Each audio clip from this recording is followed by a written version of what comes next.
Praise the lord అందరికీ. ఈరోజు దేవుడు మనందరితో మాట్లాడేటువంటి మాట ఏంటనంటే, అయినను దేవుని యొక్క స్థిరమైన పునాది నిలకడగా ఉన్నది, ప్రభువు తన వారిని ఎరుగును అనునది, ప్రభువు నామమును ఒప్పుకొను ప్రతి వాడును దుర్నీతి నుండి తొలగిపోవలను అన్నది దానికి ముద్రగా ఉన్నది. దేవునికి మహిమ కలుగునుగా కండి. దేవుడు ఈరోజు యొక్క వాక్యం ద్వారా మనతో మాట్లాడుతూ ఉన్నారు.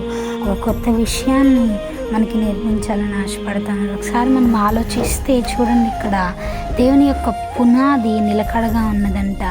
అయితే దేవుని నామమును ఒప్పుకునే ప్రతి వాడంట దుర్నీతి నుంచి తొలగిపోవాలి అనేదే ఒక ముద్రగా ఉన్నది, ముద్రగా వేసిందనమాట దేవుడు. అంటే దాని యొక్క అర్థం ఏంటి?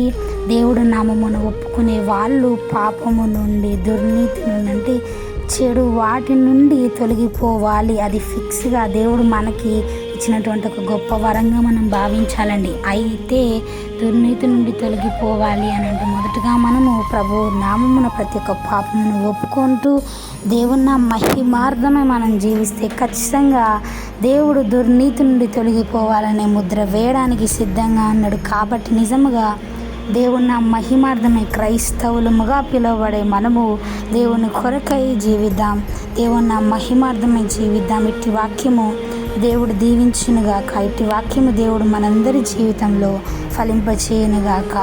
ఆమెన్.